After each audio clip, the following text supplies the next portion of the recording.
in Tompkins Square Park at the beginning. And then when he was away in India and San Francisco, the devotees continued on their own. This Lord Jagannath doll, really, or it isn't really a deity, but a little doll of Lord Jagannath. And the devotees, at one point, all had them hanging around their necks. And we had a lot of questions to Srila Prabhupada, like, is it all right to go into the bathroom with Lord Jagannath hanging around your neck? And he said you should take him off before you go into the bathroom. And so we had some very basic questions about etiquette at that point. We didn't know anything. The devotees had seen in the second volume of Prabhupada's Bhagavatam, there was a verse and a purport. In the purport, it was written in verse form. It was names of Krishna. Hey Krishna Govinda Hare Murari, Hey Nata Narayana Vasudeva. And in the purport, Prabhupada was explaining that Krishna is all of those in one. So we thought this was a mantra of some kind, and they were obviously names of Krishna, so we started chanting it. We put it to music, of course, with all of the various instruments. And we were singing it. It was kind of like a hootenanny. I mean, we were really having a ball chanting this new, because this was at the beginning. There were not very many mantras other than Hare Krishna. So we were singing this and having a great time. When Prabhupada arrived, we all bowed down and paid obeisances, and he got on the Vyasasana, and he spoke to us and said, oh, who has given you this mantra? And somebody said, oh, we saw this in your Bhagavatam, Prabhupada.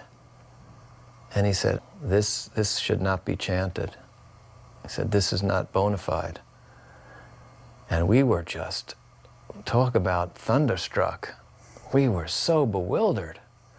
And he proceeded to explain, he said that even they are names of Krishna, unless the mantra is given by the disciplic succession, it shouldn't be chanted, even though they're names of Krishna. And there's a verse like that saying that it has to become from the sampradaya. So right after that, then he said, oh, so you want another mantra to chant? And everybody just spontaneously said, yes, yeah, and everybody kind of cheered. So he started singing Jaya Shri Krishna Chaitanya Prabhu Nityananda Shri Advaita Gadadhar Shri Vasari Gaur Bhaktivinoda. And then he introduced it in Kirtan. About a week or so before Prabhupada arrived, I put up hundreds of these flyers all over the city on lampposts and billboards and in stores and any place I could, advertising Prabhupada's Bhakti Yoga and Bhagavad-gītā classes. Prabhupada always had his trunk as his desk. Wherever we went, he had his Indian trunk, and all of his stuff would fit in it, and then we would move to another city. And then whenever we got to whatever room we were going to be in, then I would take all his stuff out of his trunk and arrange his room, and his trunk was his desk. That's just how we lived. It was normal. And he would sit on the floor. So I would commonly spend 2 or 3 hours a day sitting in front of him taking dictation of letters, because often Prabhupada would just talk. But you see, there weren't so many letters in those days. There were maybe 10 a day, sometimes less. And so there was time, and he would talk about everything.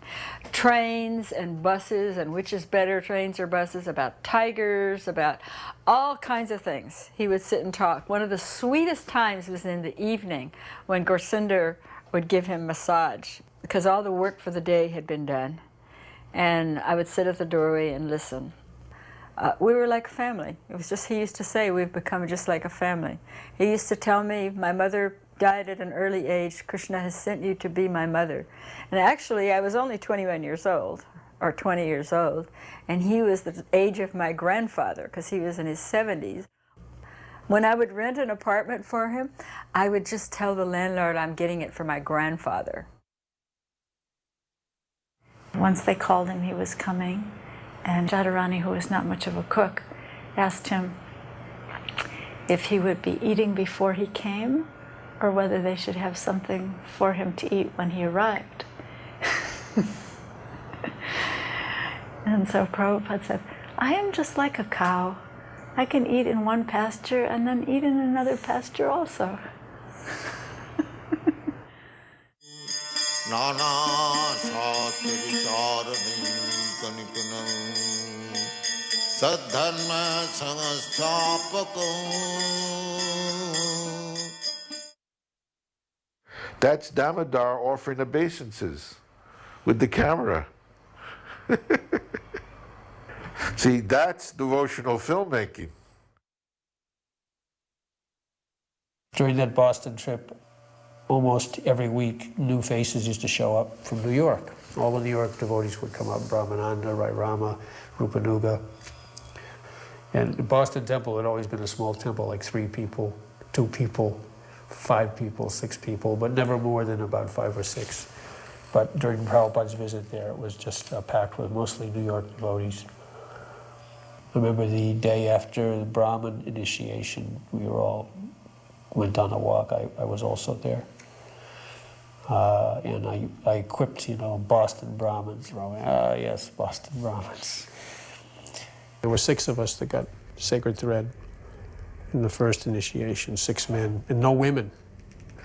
Then they raised a fuss, and they didn't show up. They were so angry that they weren't going to get second initiation. They didn't come. Gursinder really wanted this Gayatri mantra, so he talked to Prabhupada about it. He was reading all kinds of things, And so Prabhupada agreed to give him Gayatri mantra and give him second initiation. And so I met him on the street, and he had his hair all shaved off. That really bothered me. But that night, he had the Gayatri mantra initiation. And I was upset, because he was going to give Gursinder a mantra, but he wasn't going to give it to me. So I felt very left out. So when it came time to go for the initiation ceremony, I said, well, I'm not feeling very well, so I'm not going to go. I was pouting. And then after they left, I thought to myself, what am I doing? I don't want to be not there. So I ran out the door and ran the 10 blocks all the way to the temple and burst into the temple. And Prabhupada was sitting there giving the initiation, and he looked up and he said, Govinda Dasi, I was wondering how you could stay away. You love to hear me speak so much. Because he wanted me to come. But I was mad. I was very upset about this. And so because I was a little upset, he decided that the girls also should have Gayatri mantra. Radharani was more upset.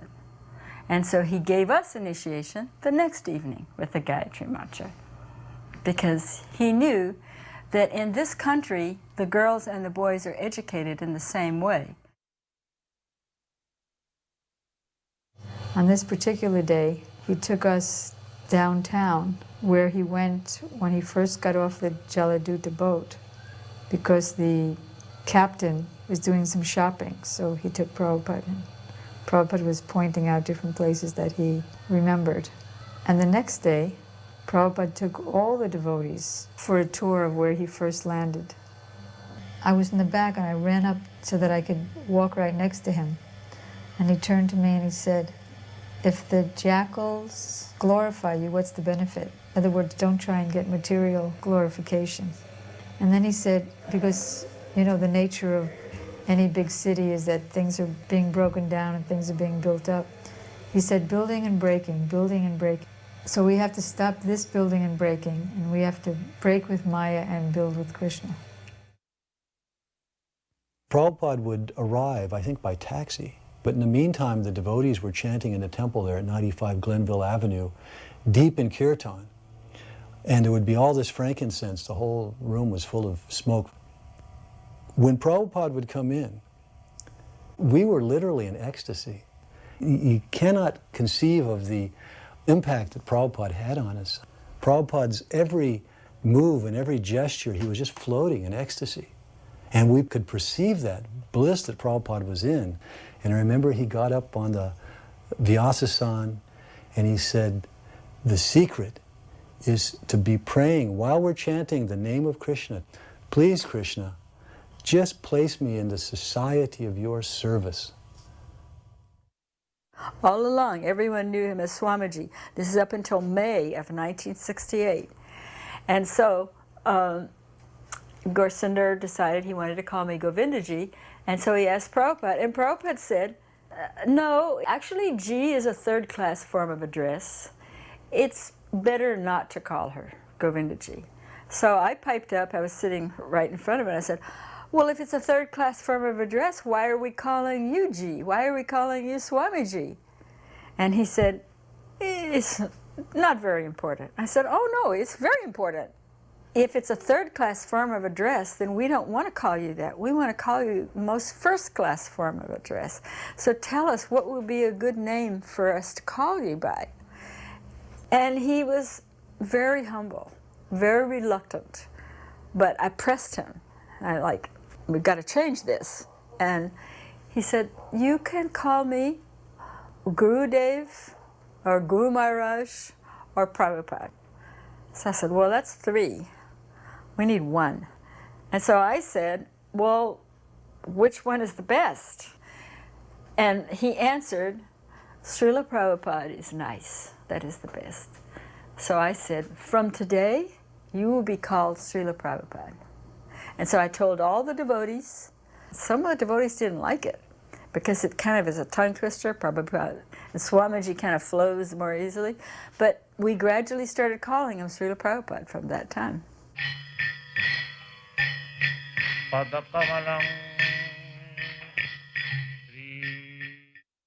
total of about 15 people who immediately after the festival moved into the temple in San Francisco. The temple was just a very narrow storefront with Dutch-style doors that Shamasundar had built. So a great family environment. There was no Mangalarti in those days. There were no books in those days. So it was actually the power of the chanting of the holy name and the incredible charisma of the Ratha-yatra festival that was drawing the devotees into the temple.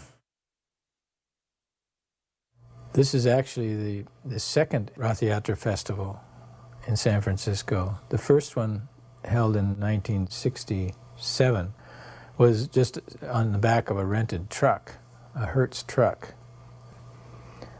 This is the first actual Ratha-yatra in the Western world done with a cart, which Jayananda and myself built along with a couple of other devotees. We're bending redwood struts for the canopies. The entire cart was made out of redwood that we got very cheaply from a wrecking company which was demolishing old homes in San Francisco. And we sanded every board so that it looked like new wood. You can't find wood like this anymore. And we formed it over many weeks of effort in the parking lot next to the temple on Frederick Street. We built it purposely low to fit below the wires, and in those days they had electric trolleys still on the streets in San Francisco. In those days the carts were one of a kind. When the parade was finished, they were dismantled in place and the wood was hauled off and disposed of. And Malati and the other girls sewed the cloth covering. That year was the